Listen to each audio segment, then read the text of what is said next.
Good morning once again, everyone. Thank you for tuning back in to at Virtual AP US History here live on YouTube. We're very honored this morning. We have a guest with us that's going to do a quick introduction, and I'll just introduce him very quickly. His name is Tim Bailey. He's the Director of Education at the Gilder-Lehrman website, and he's going to talk a little bit about some digital resources that are available to you and that you can use in helping you to prepare for the upcoming AP exam. And they're also making a transition to some digital learning sites that I think he's going to mention very briefly here. So without further ado, I'm going to turn it right over to Mr. Bailey from Gilder-Lehrman. Well, thank you, Scott, and nice to be here and talking to everybody. So I'm as Scott said, I'm the Director of Education for the Gilder-Lehrman Institute of American History. I taught for 20 some years before I took this job with the Institute. And some of you may already be familiar with the Gilder-Lehrman Institute and our resources. Hopefully, you've been able to access our materials and our all of the different resources that we have available for students. The strength of the Institute is we have over 70,000 primary documents in American history, and then that's what we build all of our programming around. And we do a lot of personal outreach around the country to teachers doing professional development and such. And you also, some of the thing that we may be best known for right now is we also developed the Hamilton Education Program, which travels with the musical around the country. And once we're through our current crisis, we'll be traveling again with the show, and maybe in a neighborhood near you, hopefully. And if you get to New York, the program works with the show here in New York as well. And I'll tell you a little bit more about something we have coming up for the next school year along those lines. But right now, I guess the most important thing as far as the preparing for the advanced placement test is our website. It's ap.gilderlehrman.org. And if you go to that website, what you will find are a collection based on the 10 eras of the AP course. And each one of those is broken down into a segment that has videos, it has primary sources, it walks you through the period and the most important themes and the most significant facts that you can use to review for the course. This website, if you haven't used it or you haven't been using it, you're in the minority, because most AP students to study for the exam use this website. And so if you're not aware of it, you certainly should be. The other thing that we do on the website is we not only take you through the content of that era, we also take you through best testing practices. How do you take this? How is this test structured? How is it put together? What does it look like? What should you anticipate as you take the test? And so those test taking tips are also a major part of the website. So hopefully you have a great experience with that. And if your teacher is not aware of the website, please let them know. You might just want to ping your teacher and say, hey, do you know about this website? And can we get that around to the rest of the AP kids, because this is something we should really be using. The other thing that I would like if you would get a hold of your teacher and let them know, if you don't know this, is your school an affiliate school with Gilder-Lehrman? There are over 20,000 of them in the country. And if your school is not an affiliate school, it should be, because what that will give you is access to all of our documents, all of our materials. Your teacher can then give you access to timelines, and I mean, just a ton of materials that you can use, not only to study for the test, but just for history in general. And you yourself can go to the website and create a student account. Please visit the website, check it out. And I think you'll find a ton of materials that not only will help you with the test, but just to history curiosity in general. And lastly, the last thing I want to mention is, along with the Hamilton Education Program that I told you that travels the country with the musical, we're creating a resource for schools next year. And so if you're a sophomore or junior going into next year, we're creating something called the Hamilton Education Program Online. and that's premiering in 2020, 2021. And that will give every school in America, middle school and high school, every student in those schools, the ability to participate in the Hamilton Education Program. All of the materials, the lessons, the interviews with Lin-Manuel Miranda, the cast of the show, and so on, will be able to access that. So if your teacher doesn't know about that, let them know, because get your school signed up, participate in the program, and have a great experience. Because as Lynn has said, it's the most important thing that he thinks that show has done is the education program. And with that, I will turn it back to Scott, and good luck on the test, everyone. Thank you. Thanks, Mr. Bailey. Thanks for stopping in and talking about those great resources, resources I've definitely used as well. So thank you very much for sharing that with everyone. All right, so we're going to get things rolling here with our content for today. And our content, of course, is going to be about really a couple different things here, beginning the period 4 of the course. So last week, we spent a little time reviewing through period 3 for you. So we're going to get into period 4 today and tomorrow. And actually, we're going to finish 4 and 5 this week. That's our goal. So again, our Twitter is @virtualapush. You can tweet questions to that. Ms. Farr, who is my partner in this endeavor, is manning that Twitter page today, taking questions. And I may throw some questions at you as well as we go. So really looking at America and the world from 1800 to 1828. We're going to spend a little time looking at a DBQ around that topic, and hopefully give you some hints on some DBQ pieces, including contextualization and complexity. And then the market revolution, we'll try to make sure we get through some of the information about that important economic change that happens late in the period, later in the lesson today, rather. So the overriding questions: in what ways did America grow and develop in this time period? And at the end of the lesson, hopefully you'll realize that America's role in the world continued to grow and develop while the economy underwent many changes. And tomorrow, Ms. Farr will pick up the story and talk about some of the democratic changes that are going on, as well as some other topics tomorrow.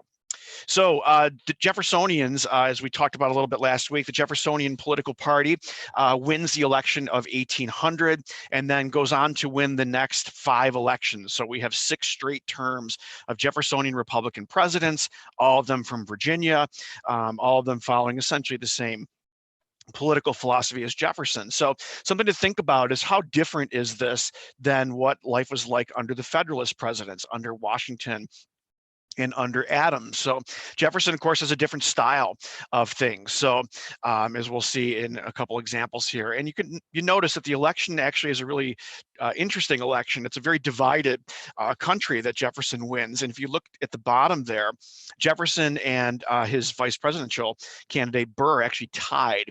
So this goes to the House of Representatives. They actually voted multiple times before they finally decided that Jefferson would in fact be president and Burr would be vice president, because we didn't have that quite sorted out yet. So the question was, would Jefferson revolutionize the country? And Jefferson referred to his election as a revolution. He believed he was bringing the country back to the true meaning of what the American Revolution was really all about. So think about that as we go through this. Is he really that different than what we've heard with Washington and with Adams's presidency? So really the 2 notable things for Jefferson, the main thing, of course, is that most of you probably remember the Louisiana Purchase, the brown segment on the map that you have here. Jefferson sent commissioners to buy just the port city down here of New Orleans, and they authorized them to spend up to $10 million to purchase New Orleans, and instead the French government offered to sell the entire thing to the United States for $15 million. So lots of advantages for the US here, right? We get rid of the possibility of the French trying to take possession of that land, which is a good thing. That France will no longer be a threat on our border. We get total control of the Mississippi River. We gain control of the city of New Orleans, which is an important port city for any of those farmers that are living out there. Plus, you get all this land that turns out to be some of the most fertile land in the world. You have the breadbasket of the United States eventually that will be settled here as a result of that. So is this different than what the Federalists were doing? That's the question foremost in my mind as we think about this. So Jefferson purchases land, and that's not listed in the Constitution. So if you recall, last week we talked a little bit about that thing called the elastic clause, and Jefferson said if it's not in the letter of the law, if it's not written in the Constitution, we shouldn't be doing it. And yet here is Jefferson actually going ahead and doing that, purchasing land, even though the Constitution does not specifically give him power to do that. So I would argue that's kind of a similarity to the Federalists. Of course, he sends out that famous expedition, Lewis and Clark, heading out to explore this new territory to figure out just what the heck it was that the United States had actually purchased with that $15 million. And Jefferson deals with other foreign affairs.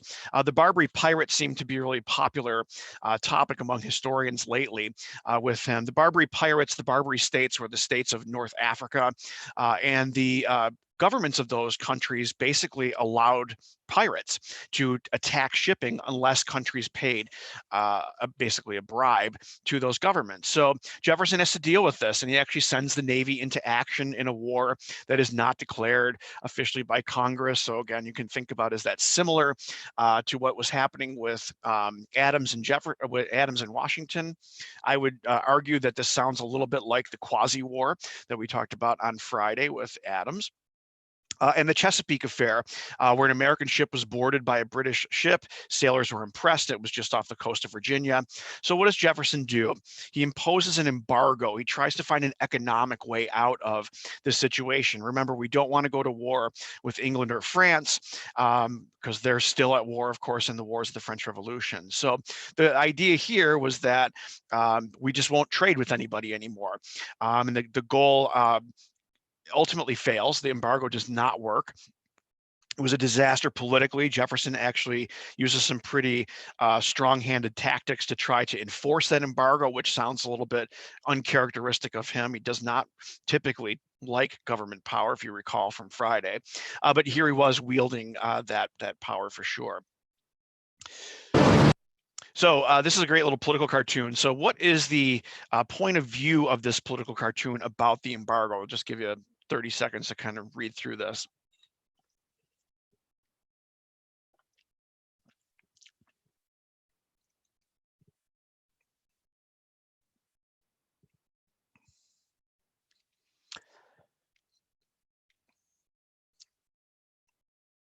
So you'll notice that the turtle here is biting on the gentleman that looks like he's trying to trade. And you see that the gentleman that's holding the barrel there says, "Oh, this cursed, oh, grab me."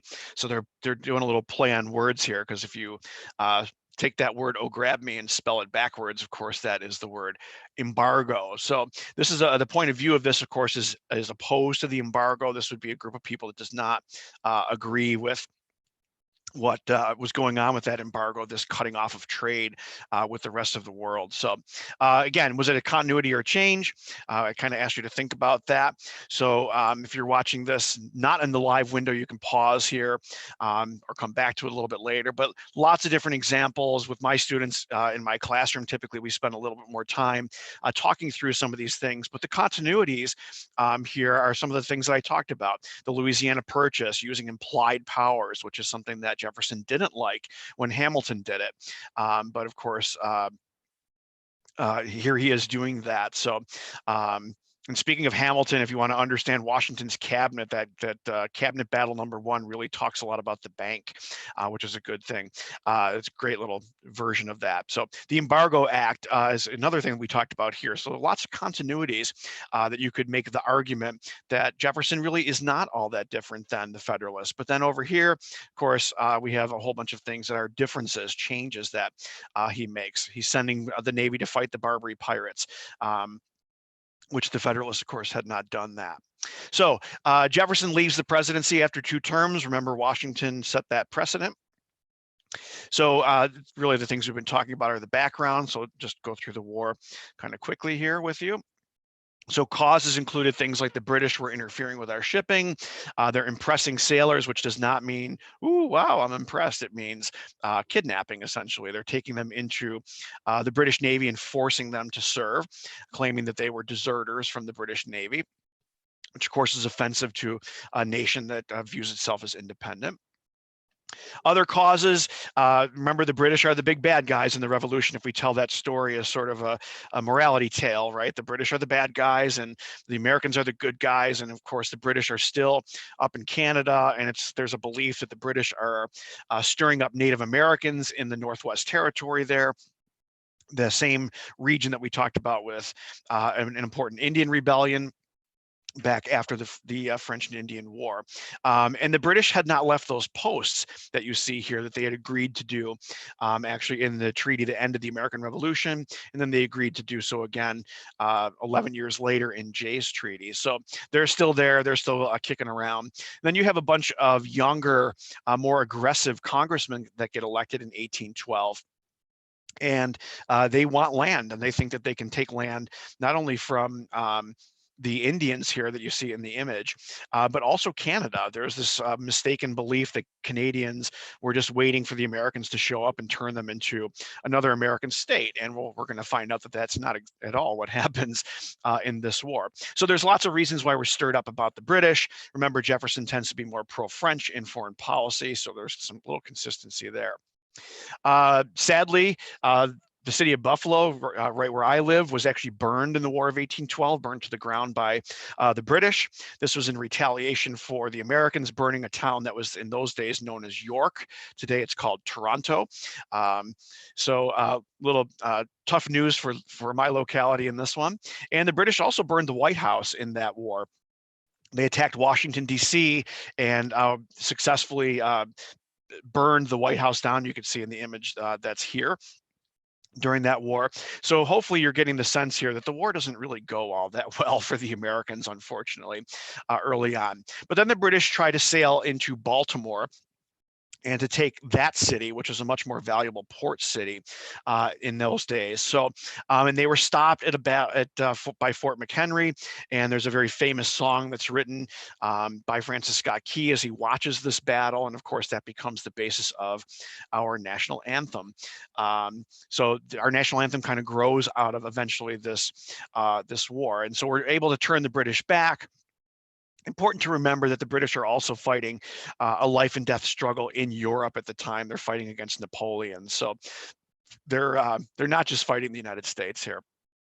So we'll skip through the Battle of New Orleans here, which is the most important turning point battle of the war, which ultimately comes really after the war is over. So one of the important effects of the war is this thing called the Hartford Convention. And what you need to remember about it is that it basically destroys the Federalist Party. The Federalists were not in favor of the war. That's one of the things I think students often don't remember or misunderstand about this. Americans were not united in fighting the War of 1812. The Federalists, especially in New England, were willing to tolerate some of the abuses that the British were imposing on them. They viewed that sort of as the cost of doing business. So many of them gathered at Hartford, and they came up with a series of proposals that in retrospect seemed very unpatriotic and that they weren't being very supportive of the war effort. So the Federalist Party essentially dies out as a result of this meeting and this series of proposals. So we end up in a period that we'll talk about in just a little bit here called the era of good feelings, where there's only one political party. So you get political cartoons here, and of course, what's going on is should you jump, the Hartford Convention, or leap or no leap? And you'll notice what's really happening here. They're leaping into the arms of this guy with a big red coat on. So of course, that probably is the King of England. So are the New England colonies going to leave the Union potentially and rejoin with the British Empire? Is kind of what the implication of that cartoon is. So the treaty that ends the war, really nothing changes. The treaty is actually signed 2 weeks before the Battle of New Orleans. Jackson did not charge his cell phone the night before, so he didn't get the message that the war was actually over. And of course, I'm joking because Jackson didn't have a cell phone, but had he, this battle never would have happened. But Americans tend to reverse the chronology on this, and because it makes a better story, right? We win the Battle of New Orleans, and then the British sign the Treaty of Ghent. But the historical record is actually the opposite of that, ending up with happens. American nationalism grows. We've now defeated England the second time, with a little bit of help from some other European countries, of course. Our national anthem gets written. And the question at the end of the war, did we get what we were looking for. And you'll notice here, not really. Impressment and freedom of the seas, the British were not going to sign a treaty that agreed to limiting those things or limiting their ability to interfere with those things. No land changes hands as a result of the war.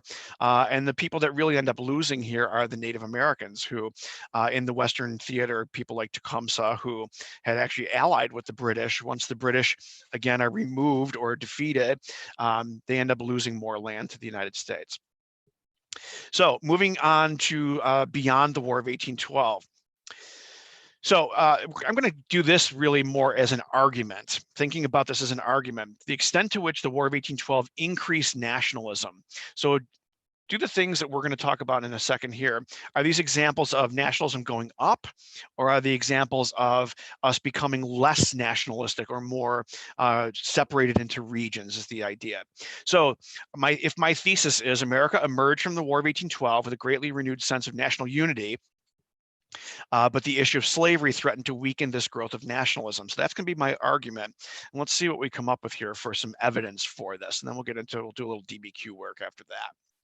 So nationalism in the West, there's more white settlement as land was quote unquote cleared of Native Americans. Again, one of the results of the war is natives are defeated and driven out. So there's more land now for white Americans, white settlement in that region. And Westerners expected the national government to do things to help them out. And we'll talk about that in a little bit of detail in just a second with Henry Clay. So I would argue that in the West, nationalism definitely does increase. So we have more and more white settlers. We have the people in the West tended to be more nationalistic anyway, because they really look to the national government to help them out with things, as opposed to having some attachment to states, which is what was really happening on the East Coast of the United States. So I think these are all examples of an increase in nationalism. And again, you can see in the map here, it's the green colors that we're talking about in this era where Native Americans are losing land. The period after the War of 1812 is sort of that limeish green. And you can see that this is the regions that we're talking about here, where more and more Native Americans are unfortunately losing land to the American government as a result of this. Economic nationalism. In 1816, Congress charters a second national bank. They passed a protective tariff, and actually Congress also voted money for internal improvements. So let's go with that second bullet just for a second.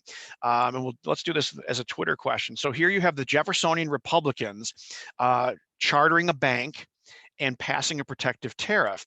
Is that something that the Jeffersonian Republicans originally supported? In other words, during Washington and Adams's presidency, did they support a national bank and a protective tariff? Ask that question on Twitter. We'll do that as a little poll. Okay. Now, Clay's American System. Henry Clay is a politician that I always jokingly call the Where's Waldo of early American history, because he pops up literally everywhere. He's a war hawk that's elected in 1812. He helps negotiate the Treaty of Ghent, which ends the War of 1812. And he'll be involved in all kinds of things, as you'll see, as we work our way through period 4. So Clay comes up with this idea that we'll have a protective tariff, we'll have a second national bank, we'll federally fund internal improvements. And that's a fancy way of saying roads and canals, that the federal government ought to be building roads and canals that would connect the country together. Henry Clay eventually would be Abraham Lincoln's hero. Lincoln always looked to Clay as sort of a political this is where he got a lot of his political ideas from. Some of these things will actually be enacted again during the Civil War, but it's a topic for another day. So that's the idea here, that Clay's American System, I would argue, is another example of nationalism, that if we could make America self-sufficient, we could have the regions of the country working together more closely. Everyone would benefit from this. The internal improvements would help people in the West. The tariff and the bank would help people in the Northeast. And eventually the country would be more united. And you can see the beginning of the building of roads here. The national road, for example, is this little gray line you see going across the middle of the map.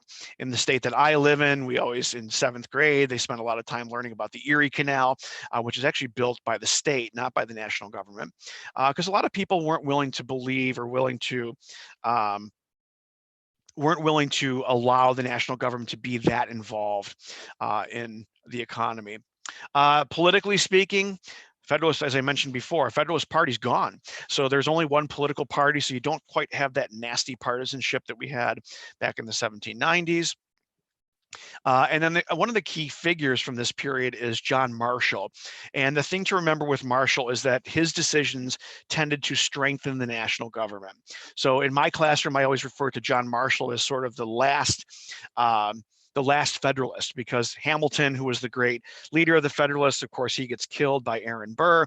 Sorry for the spoiler alert if you haven't seen the musical or knew that story about him. So Hamilton is gone. Of course, Washington dies in 1799, and John Adams goes off to retirement at Peacefield at his farm in Massachusetts. But Marshall is on the Supreme Court for 30 some years.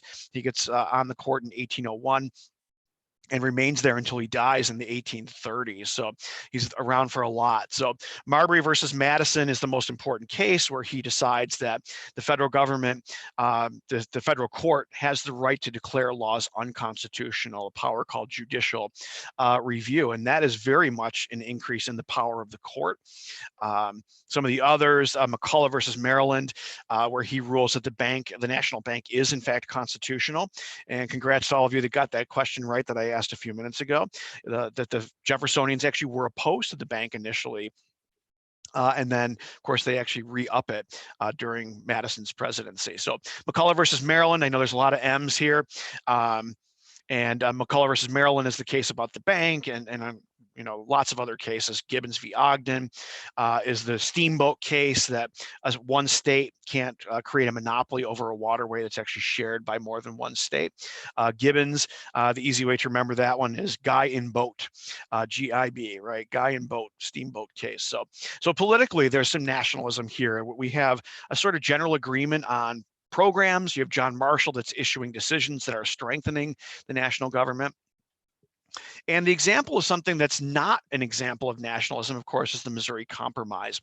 So in the Missouri Compromise, we have the rearing of that issue of slavery. So Missouri wants to come into the Union as a slave state, and it's going to throw off the balance between free states and slave states. So that's going to become an issue. It's also the first, one of the first territories in this giant chunk of territory that we purchased, called the Louisiana Purchase territory. So what do? They come up with a solution, and guess who it is? Where's Waldo of American history? Henry Clay jumps into the fray here, and he creates the Missouri Compromise, or helps to negotiate the Missouri Compromise. Missouri comes in as a slave state, Maine comes in as a free state, and then we draw this line across the rest of the Louisiana Purchase that will decide anything north of that will come in as a non-slave state, anything south of that will come in as a slave state. We seem to have resolved the issue of slavery, at least for now. And Ms. Farr will get us into the next phase of that conversation a little bit later on this week. So this is the first of many of the compromises that Henry Clay will negotiate, thus granting him one of his many nicknames, the Great Compromiser. All right. And finally, Monroe Doctrine. This is the statement by President Monroe. It was actually written by John Quincy Adams, but Monroe gets the credit here, that Europeans are not welcome to have colonies in the Western Hemisphere anymore. So this is a really good example of the U.S. kind of establishing its role in the world by saying it's not just North America that is our sphere of influence or our area of interest, but it's the Western Hemisphere, and Europeans aren't welcome to come here anymore and to create colonies. And of course, the United States reasserts that we're not interested in creating colonies in Europe or being involved in your political squabbles either. So in some senses, it's a continuation of Washington, but in another way, it's really expanding our sense of who we are, that we're the protector now of the Western Hemisphere. Is kind of the essence of this document. So let's do a little exam practice. Let's do some DBQ work where you can do some thinking here. So evaluate the extent of change in U.S. foreign policy in the period. So let's say that this is your question. Brainstorm what you know about it. So I just spent a little bit of time reviewing some of the topics from that. Think about what changed and what didn't change. Remember, this is an extent to which, right? It's a fancy way of saying how much really changed in this time period, 1783 to 1828. So let's ask a Twitter question here. Why would this 1783 be the first date in this question prompt? Why would they choose that year? What happened in that year that might be the beginning of our story when we're thinking about this question? And then consider what our thesis or our argument might be for this. But remember, we want to let the documents drive our answer to these questions. So it may help us out. Contextualization. One way to think about contextualization is background information, right? So what was happening just before this time period in foreign policy? So Declaration of Independence is an answer for that, the Revolutionary War. Another way of thinking of contextualization is to think about what's happening in other themes. So for example, if we can connect this to other themes in American history, might be another way for us to do that. So let's practice with some of the documents, because this is what you're going to be doing on May the 15th when we're doing this exam. So think about the document. What does it say? What argument does it support, or what argument does it suggest? And then can we do some sourcing on it? Can we think about what's the audience, or what's the point of view, or what's the purpose of this? So if you were with us on Friday, a couple of these documents might seem a little familiar to you. So let's get started with that. So here's the first one, and we'll start the timer, give you 40 seconds or so just to read through and think about, what does this tell us about change in American foreign policy?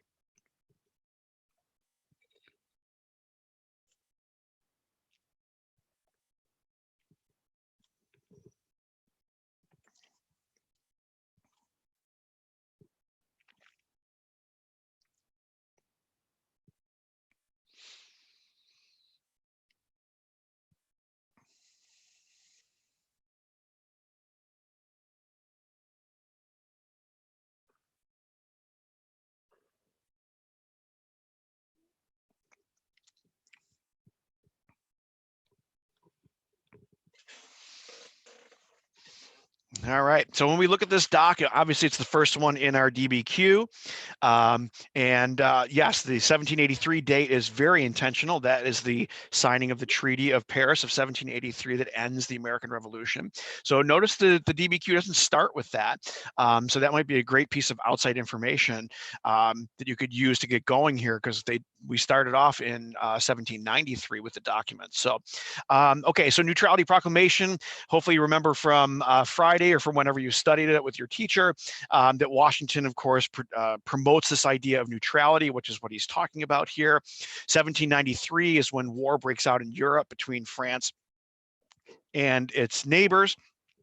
So what does the doc say? America's going to stay neutral in the wars of the French Revolution. What argument does it support? I think this is where we would start out with the neutrality argument, that we've won our independence in 1783, and Washington is here trying to maintain that independence in 1793, some 10 years later.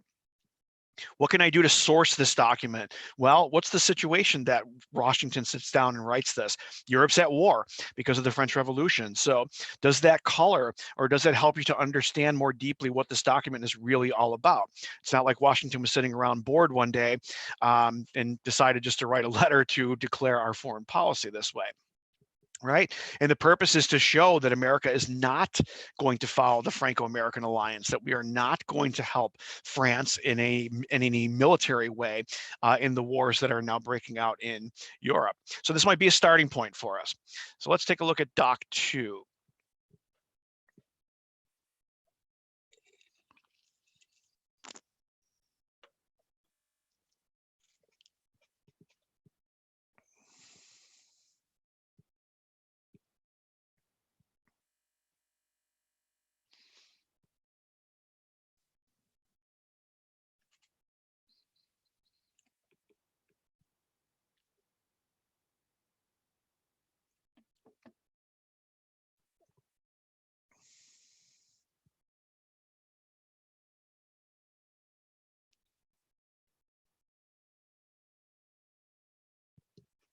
All right, this one's a little longer. It's a little wordier of a document. So, Treaty of Greenville. Again, if you were with us on Friday, I talked a little bit about this with Washington establishing relationships with Native Americans and taking some land away from them as a result of a battle called the Battle of Fallen Timbers. So that would be our historical situation for this.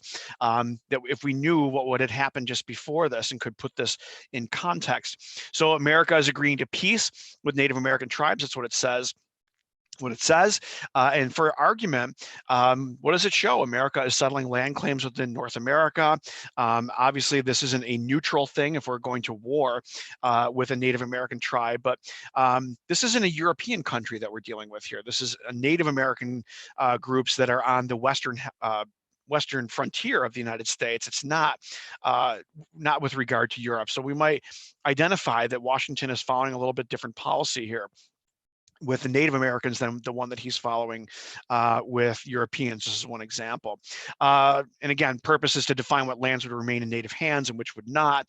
That's really what a lot of that document was that you had a chance to read.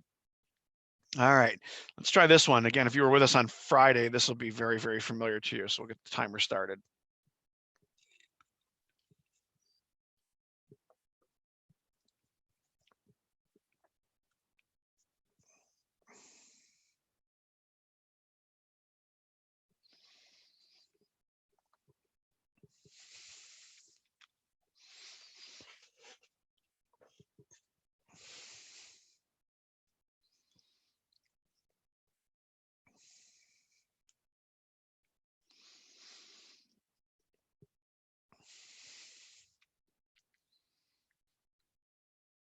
All right, so this is a letter obviously from Jefferson to his buddy James Monroe. And Jefferson here is saying that a lot of people are really upset about this Jay's Treaty thing. And as he says, it has completely demolished the monarchical party here, that it's hurt the Federalists. So this is a good example of how a foreign policy issue becomes a political issue, which divides the United States. But what does it tell us about neutrality? Well, Washington is trying to stay out of things, if you recall. Jay's Treaty is a treaty that is trying to smooth things over with the British so that we can stay out of the war. And so what argument does it support? Not all Americans believe we should be so friendly to Britain. What Jefferson is saying is a lot of people are up in arms about this treaty, Jay's Treaty, that we should be helping France. And of course, the people that believe that are the Jeffersonians and the people that belong to Jefferson's political party here. So, so it shows that we're a little bit divided about this. It shows that Washington is trying to maintain neutrality. He's trying to make sure that we do all we can to avoid getting involved in war. And it's also a little bit leaning towards the British, is what he's saying here. So the intended audience obviously is Monroe, who's serving as minister to France. And remember, when you do sourcing of a document, you can't, the goal isn't for you just to say, well, obviously the intended audience was Monroe. Well, ask yourself the question, so what? Why does it matter? Well, Monroe is a political ally of Jefferson's. He's serving as the minister to France. That may change the way you interpret that document. So it's not just identifying, well, the point of view is this, but why is it important? And include that in. So let's move on to the next doc here. We'll get the timer started here to read this document.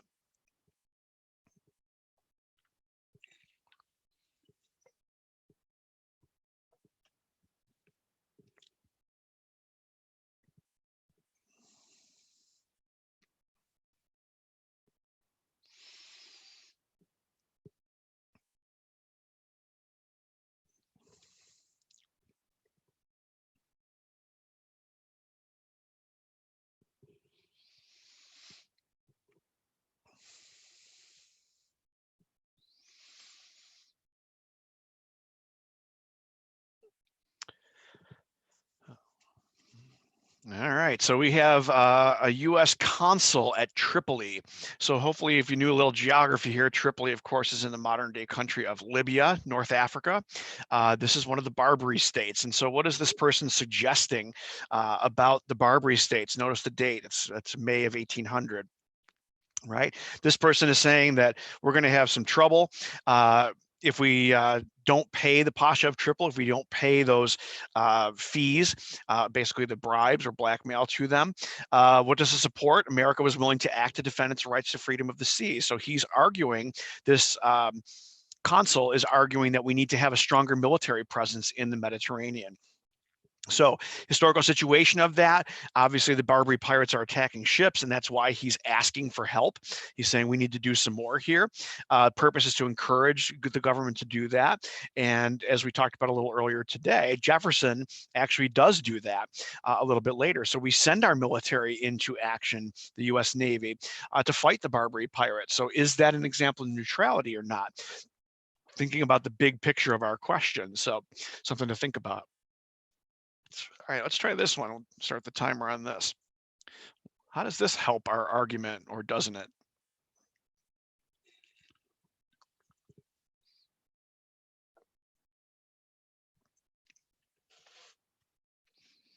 Actually, I'll make this a Twitter question. Why is there such a big drop off in 1808? Why would trade drop off so dramatically in 1808?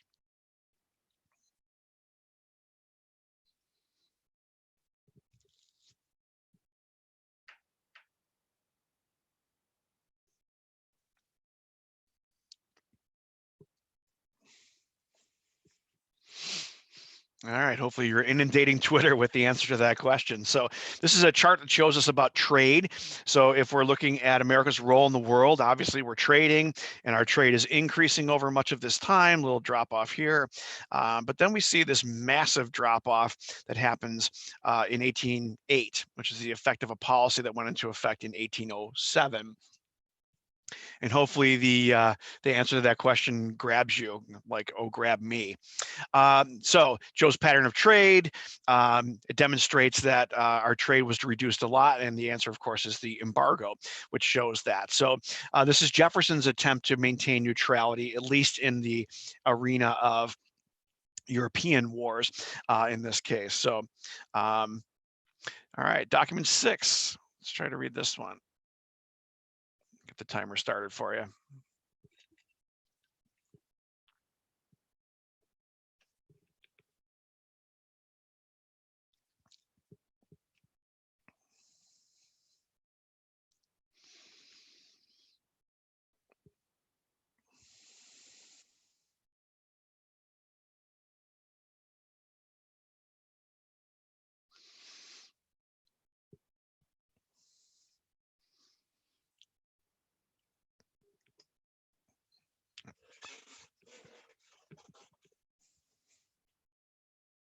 So we have an exposition of the causes and character of the war between the US and Great Britain. So this person is, of course, telling us why this happened.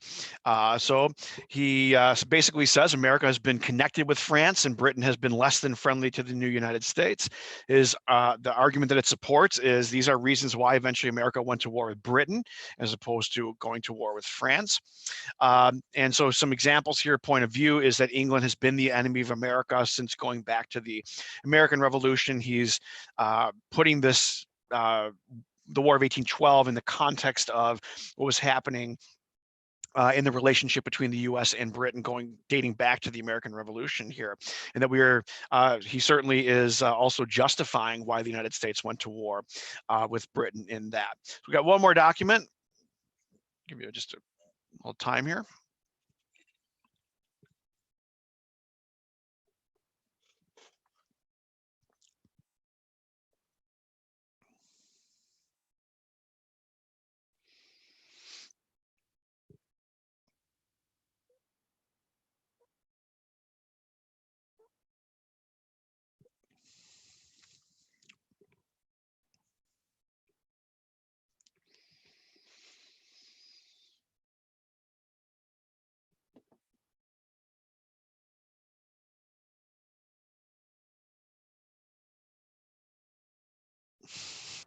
All right.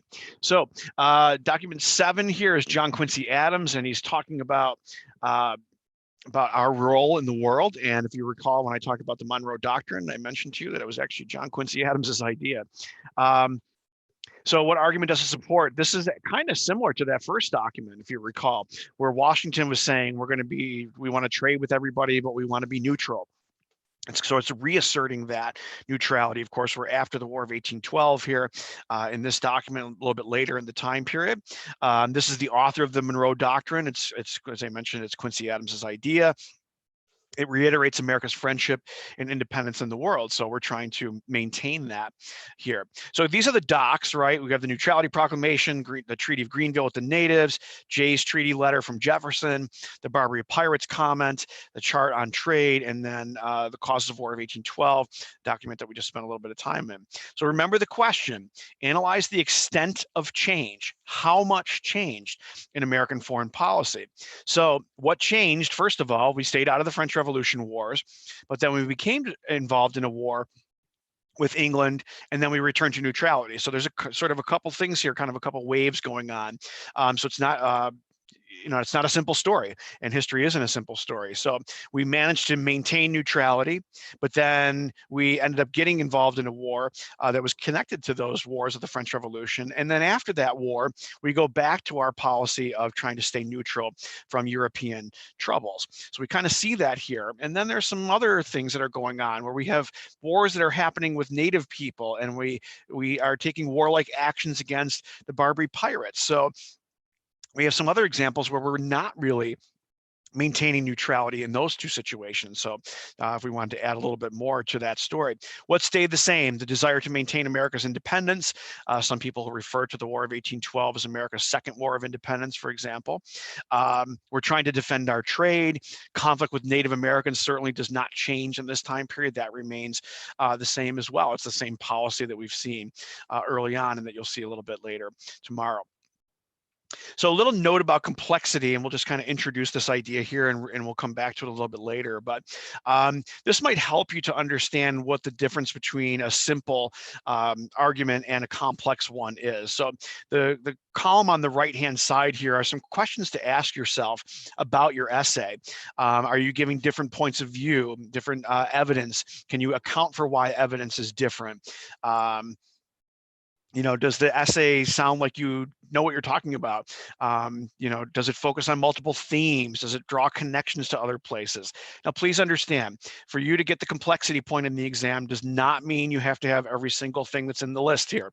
These are just some general questions to ask yourself about the idea of, is my argument more complex than others? So to use the example that we just looked at, you might say, nothing really changed in American foreign policy. And you could build a nice historical argument about that and talk through all the different evidence that we have here that proves that that in fact is the case. But if you said some things changed, but some things didn't change, now you're more complex. You're showing multiple sides of the story here. So that's one way to try to get that complexity point, is to think about the multiple ways of answering this question and accounting for them. And it's not just a paragraph that you stick at the end of your essay, by the way. It's something that you should carry through the whole thing of your essay. So hopefully these questions, if you ask them of yourself, might help you out. And like I said, we'll revisit this topic for sure in future DBQ type lessons. So last little bit to wrap up the market revolution is the series of economic changes in this time period. And so think about, how would the market revolution affect people in different regions of America? A northern factory owner is going to have a very different experience with some of these things than a southern plantation owner who is surviving off slavery versus a western farmer that's growing food to be sold. So some of the a quick definition of the market revolution is it's a shift away from the earlier moral economy where people begin to grow crops, produce goods for a market. So sort of a general, I'm not making it for myself anymore, I'm making it to be sold. I'm also going to be purchasing things from that market. And the system encourages us to be more specialized. I no longer have to be good at everything. The moral economy was kind of the household economy. That you did everything for yourself. So if the wagon broke down, dad had to go out and fix it. And if the roof leaked, you had to fix that. And you grew your own food and you made your own clothes. The market revolution is the beginning of a shift away from that. So some of the factors of that industrialization, we begin to get the first sort of phase of industry where we have textile mills making cloth, most famously the Lowell system, where women can now buy cloth instead of making it because it's so much more efficient that the cost of it actually is going down. So you've probably seen images like this where people are now working in factories. These machines are so big you can't fit them in your home anymore. It's actually more efficient. All right. Factory life, you may have heard that very famous story of the Lowell Mill girls who worked in that factory. They actually are one of the first groups of people that bonded together to try to fight against a pay cut that takes place there. And this was pretty unique. Most of the time, women were expected to not be in the factories or in the workplace. They were supposed to be in the home. But these young girls working in the mills are really sort of breaking out of that stereotype. So and this is, I often share this with my own students. This is the timetable of the Lowell Mill. So we're in this period here. So the first bell rings at 4:30 in the morning, and the second bell at 5:30, and et cetera along the way here. They give you all the different times that the bells will go off. So if you're in a school that has a traditional bell system, it's very much designed like this Lowell Mills system. And so these girls worked long, hard days for sure. The third factor is what you might call inventiveness or Yankee ingenuity, as some people, some historians call it. The most famous person is, of course, Eli Whitney. I'll talk about him in a second. But steam power, you begin to get steam engines that begin to take over here, that we have the beginning of mechanization in a lot of different ways, and in farming too. You have things like a mechanical reaper, John Deere steel plow, which are making agriculture even more efficient. So Eli Whitney's two contributions on the right-hand side there, you have a working model of a cotton gin, which is going to make it a lot easier to separate seeds from cotton. It actually makes slavery a lot more profitable, and we'll hear more about that later on this week. And then interchangeable parts, which you see on the left-hand side there, the gun maker now basically made the same exact gun over and over and over and over and over again, and that really allowed us to do more factory type things. Factories rely on this idea of interchangeable parts. And more on that a little bit later. Transportation changes. So roads and canals get built in this time period. We talked about the National Road a little bit before with Where's Waldo of American History. So I'll see if you're paying attention. Who is Where's Waldo of early American history? You can tweet that question, answer that question back to Ms. Farr. So roads and canals are being built. For example, the Erie Canal. Of course, we talk about that being from Western New York. But then after 1830, the roads begin to be replaced with railroads. And you can see the beginning of the growth of that industry that will continue along after the Civil War. And of course, these are driven by steam engines, so sort of connecting into the last topic that we talked about. Communication, also the telegraph is that era's version of the internet or texting. This allowed people to spread information much more quickly across much greater distances and was revolutionary for that time period. So, so these changes are happening in that period and causing change. So you see the travel times here, how much it reduces. So it would take you, 3 weeks to get to this line, where it would now take, in this case, 3 days. If you look over here, so it's showing you how much more efficient our transportation systems are becoming in that period. And again, you'll notice where most of those railroads are being built. It's not a whole lot of railroads in the south. It's mostly in the north and connecting the north to the west. So yes, Where's Waldo? Henry Clay. A lot of you are getting that answer, it looks like. So and again, the Erie Canal, because I teach right over here in Buffalo. Just of course, we talk about the Erie Canal a little bit more than maybe you do in your school. This is the telegraph, the original telegraph machine. Some population changes that happened during that period is what we'll kind of wrap up with. And of course, we begin to see the process of urbanization, where people are beginning to gather more and more in the cities, leaving the countryside, and that's a trend that will continue throughout the 1800s and into the 1900s. By 1920, more people actually live in cities than live in the country. When the country was founded in the 1780s, about 90% of Americans lived in the countryside. So we see the beginning of that process here with this. And of course, immigration, what they call international migrants, people like the Irish and the Germans, coming in. So these sort of non-English groups that are coming into America.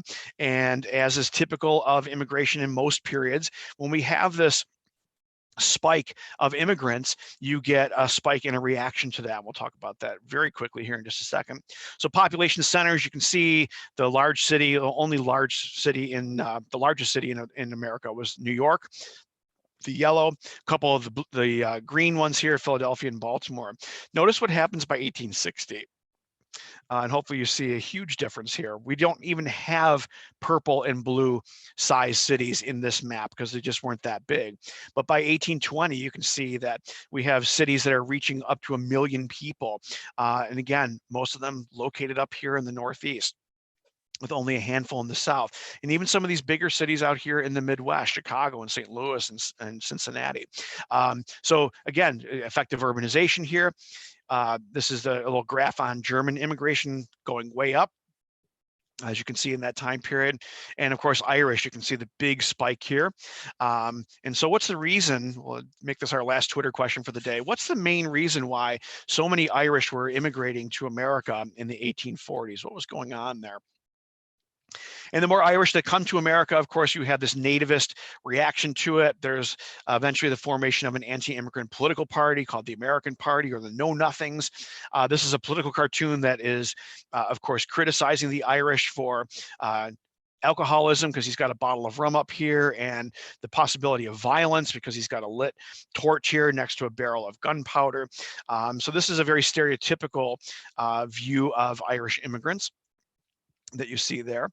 And we're not going to really have time to do a whole lot of practice here, but so this is an old exam question, short answer question about this spike in immigration, and asking why this happened and what were some of the effects of that happening, which again, we'll deal with a little bit later on this week. So thank you once again for joining us. I know we're running just a little bit over the time here from 45 minutes, but we hope you'll come back again tomorrow. Tomorrow, the topic is Andrew Jackson and some of the changes that take place with Andrew Jackson's presidency. So we're going to leave you off with this question. Explain the point of view and historical context of this cartoon. So I'm guessing that many of your teachers shared this with you. So just refresh your memory about what that cartoon is all about, the cartoon that you see on the screen there. Thanks once again for tuning in. I will be back with you live on Thursday, but tomorrow is, as I mentioned, Ms. Farr will be taking over for tomorrow and Wednesday and taking you through the rest of period 4. So thanks again for tuning in. Have a great day. Good luck with this historical question.